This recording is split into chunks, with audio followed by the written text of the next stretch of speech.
السلام حبيباتي الغاليات، واش راكم؟ ان شاء الله تكونوا بخير، ان شاء الله يلقاكم هاد لا فيديو وانتم بطاقه ايجابيه كالعاده. طليت عليكم حبيباتي فيديو جديد، فيديو تحفيزي كالعاده. حبيت حبيباتي نشارك معاكم التجربه تاعي في تقسيم الميزانيه. حبيت نهضروا على الاخطاء اللي ما لازمش ديريهم في تقسيم الميزانيه ولا في الممارسه تاعك مع تقسيم الميزانيه. راح تلقاي واحد الاخطاء اللي انا شخصيا يعني طحت فيهم، وبما انه الحمد لله وليت نقدر نسير يعني اي ميزانيه، نقدر نقسم، نقدر تكون عندي كيما نقولوا نظره ثاقبه، نقدر نحط روحي في بلاصه اي شخص حب يقسم الميزانيه تاعو. ولكن دائما كل انسان والعائله تاعو، كل انسان والظروف تاعو، يعني يقدر يتمشى كيما نقولوا، يقدر هو اللي يقدر يدير التقسيم المثالي للميزانيه تاعو. اليوم حبيت نحكي لكم على الاخطاء اللي ما لازمش حبيبتي ديريهم في تقسيم الميزانيه، لانه صراحه البنات كنت نحسب باللي تقسيم الميزانيه، سمحوا لي برك نعدل شويه لاكام، فوالا. كنت نحسب حبيباتي باللي تقسيم الميزانيه كيما نقولوا في الاول، يعني الطريق تاعي كنت نحسب فيها سهله. اللي يشوفها كيما هاك يقول لك سهله، ولكن في الحقيقه غلطت بزاف قبل ما ننجح في تسيير الميزانيه. اليوم جيت نشارككم هذه الاخطاء، يعني بعض من الاخطاء اللي صادفوني انايا والاخطاء اللي باينين، يعني باه تحاولوا حبيباتي تتفاداوهم. اول خطا حبيباتي هو اني حرمت نفسي من كلش، من الخرجات، من الكماليات. نهار نويت ندير الاقتصاد ونحقق الاهداف تاعي، يعني يجي نهار نحكي لكم على قصتي يعني مع الاقتصاد، جست مع صرالي هذاك كيما نقولوا لو الشوك والخوف اللي كان حاكمني. من وراها مع بديت شوفوا حبيباتي حرمت نفسي من كلش، من الخرجات، من الكماليات، من اي حاجه تسمى تخليني نخرج فيها دراهم. وبعد مده قصيره طحت في هوس الشراء، يعني غير فاتت عليا الازمه اللي كنت فيها حبيباتي، وصلت شويه للامان المادي، وليت اي حاجه سواء نحتاجها سواء ما نحتاجهاش نشريها. كما قلت لكم اي حاجه نحتاجها ولا ما نحتاجهاش كنت كما نقولوا نشريها. هذاك التعطش، هذاك كما نقولوا الحرمان اللي كنت فيه، وليت طحت في هوس الشراء، يعني نشري كما قلت لكم حاجه نحتاجها ولا ما نحتاجهاش نشريها. دائما نقول بيني وبين نفسي علاش نخبي، علاش راني نخبي، الازمه فاتت علاش راني نخبي، فهمتوني؟ يتسمى ما تحرموش حبيباتي نفسكم من كما نقولوا يعني ما تحرموش نفسكم من كلش. كل حاجه تجي بالنظام. لازم ظرف الكماليات ولو بسيط، لازماتك ديري ظرف الكماليات، لا بغى ظرف بسيط. سورتو المريضه بالشراء، بالماعن، باللبسه، بالفراشات، اي حاجه حبيبتي ديري ظرف فيه مبلغ بسيط. قال هذا تاع كماليات. تنقص حاجه، اضطريتي لحاجه، عجباتك حاجه، كيما نقولوا ديري لها تحدي، ديري لها ظرف، خلي لها ولو مبلغ بسيط. يعني ما تحرميش روحك من كلش، تحرمي روحك فتره ومن بعد تولي تطيحي في هوس الشراء، يعني تولي تشري اي حاجه، وبهذه الطريقه راكي ضيعتي، كانك ولا مره درتي تقسيم ولا كيما نقولوا ما قسمتي، ما ادخرتي، ما نجحتي في التقسيم. هذا خطأ، يعني انا واحده من الناس اللي طحت فيه.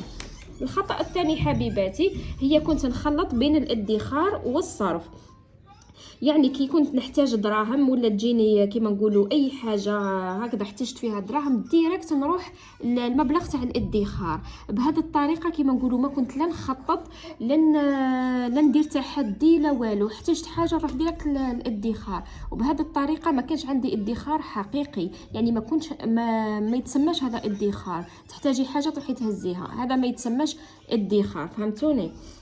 يتسمى دائما لازماتك تخطيط لأي حاجة حبيتي تشريها، خطي لها واشريها بالنظام وبعقلانية. يعني حبيباتي حاولوا الادخار تخلوه غير وقت الضرورة، وتجبدوه، مش أي ظرف يجيكم تروحوا للادخار. ثالث خطأ حبيباتي، ما كنتش نراجع.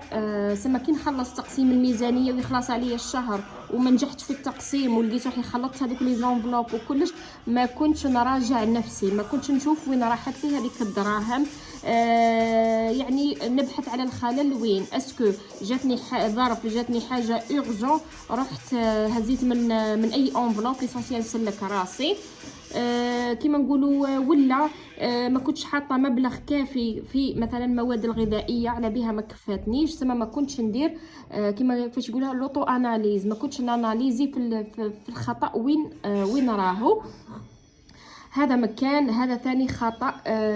واي وحده يصرى لها يعني هذا الخطأ تقول انا ما عرفتش نقسم، انا ما خرجش عليا التقسيم. لا لا حبيبتي، حاولي تراجعي كي يخلص عليك الشهر، تحاولي تراجعي الاظرفه تاعك، وش هي الحاجه اللي خسرت لك الميزانيه وعلاش ما قدرتيش تنجحي هذيك الميزانيه.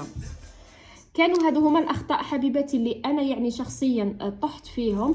كاين اخطاء واحده اخرى بالك البعض طاح فيها، نذكرها لكم. عندنا باغ اكزومبل تقسمي بلا هدف. انايا دائما اي حاجه نبغي نديرها الا نخطط لها ويكون عندي هدف واضح علاش راني حابه ندير هذه الحاجه. ما في حياتي العاديه ما نمشيش هكاك، لازم عندي هدف ونقطه الوصول. هذه هي لازم كي ديري تقسيم حبيبتي تحطي اول حاجه هدف بين عينيك، واش راح ديري. ديجا وحده مثلا شاده ميزانيه المطبخ، ربة بيت ما عندهاش عمل، شاده ميزانيه المطبخ. اذا حبيبتي دائما نقولها لكم، اذا ما وفرتيش من ميزانيه المطبخ ما كان علاه تشدي هذيك الميزانيه. ماشي تشديها باش تعمري وقتك ولا لا حبيبتي، الا شديتيها شديها باش توفري وتنجحي ميزانيه البيت، فهمتيني. التقسيم حبيبتي بلا هدف ما راحش يخليك تستمري. اي هذا هو، اذا ما عندك شغف في الحياه ثاني ما تقدريش تعيشي، ما تقدريش تستمري. ثم دائما لازم تحطي الهدف بين عينيك. كاين خطا واحد اخر ثاني يديروه بزاف الاخوات، هي ان نديروا قلت لك فوتوكوبي نديروا كوبي كولي على التقسيم تاع الاخرين. نشوف وحده عندها نفس الميزانيه، مثلا انا عندي ميزانيه جمله المطبخ وهي عندها ميزانيه جمله المطبخ، نروح ندير كوبي كولي عليها بلا ما على بالي لا عدد الافراد تاعها، لا ياكلوا خضر اكثر من اللحوم، لا ياكلوا لحوم اكثر من الخضر، لا ياكلوا حبوب اكثر من الخضر، ولا العجائن اكثر من الخضر. يتسمى بلا ظروفها مش نفس ظروفي ونروح نعاندها في تقسيم الميزانيه. هذا خطا فادح ويخسر لك الميزانيه. دائما تقسيم يجي على حساب الظروف تاع العائله تاعك، واش ياكلوا ولادك، فهمتيني حبيبتي. واش عندك مصاريف ثابته تديريها كل شهر، عندك ليكور تاع ولادك، عندك مثلا الكراء، المهم واش عندك مصاريف ثابته حطيهم وحدهم. ماشي انت مثلا عندك ولادك ليكور، الاخرى ما عندهاش ليكور، تروحي تقسمي نفس تقسيم الميزانيه تاعها. هذا ثاني خطا حبيبتي. كاين ثاني خطا، هي ان ننساو نديروا ظرف للمصاريف الصغيره. كاينه مثلا وحده مهووسه بالاكل برا. المهم هذاك اللي نقولوا لهم كيما نقولوا مصروف يومي. مصروف يومي لازم تضبطيه، ديري له مبلغ هكذا محدد تضبطيه تسمى قصدي ما تهمشيهش، ما ديريش روحك باللي ما عندكش هذاك المصروف وانت على بالك بروحك باللي مثلا تحبي تشربي القهوه تاع برا، مثلا هذيك 4000 تاع القهوه ولا ديري لها مبلغ حبيبتي. ما تحاوليش كيما نقولوا تعيشي كيفاش يقولوا لها، تعيشي المثاليه ومن بعد ما تنجحيش في التقسيم. مادام عندك انت تعرف، انت ادرى بنفسك، انت على بالك هذاك الخطا. قال انايا نبغي القهوه تاع برا ندير لها نزيدها في المصروف اليومي باش هكذا نواجه فريمون كيما نقولوا المصاريف تاعي اللي موالفه بها. من نبالغوش ومن نماسكيوش الحاله. هذا مكان لازم يكون تقسيم واقعي باش تنجحي فيه حبيبتي. حاولي تخصصي لهم مبلغ كل شهر، ما تخرجيش عليه، ما تروحيش للكريدي وما تسلفيش حبيبتي باش تشري لبسه فريشات لماعن حاجه ما لحقتيش عليها. حاولي ديري تحدي بالحصاله وتوصلي لها. صدقيني تقسيم الميزانيه راح يعلمك الصبر، يعلمك القناعه، ويعلمك النظام، كل شيء بالنظام. هذا مكان حبيباتي. هذوما الاخطاء اللي تلاقيت بهم يعني في الطريق تاعي في تقسيم الميزانيه. حبيت نقولهم لكم باش ما تطيحوش في نفس الاخطاء، باش كل وحده تعرف الخلل تاعها وين في تقسيم الميزانيه، ونتمنى لكل وحده النجاح في تقسيم الميزانيه.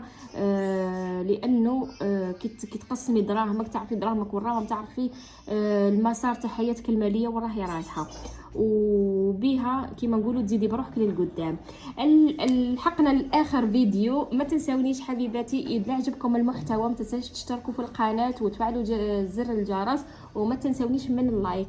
سلام.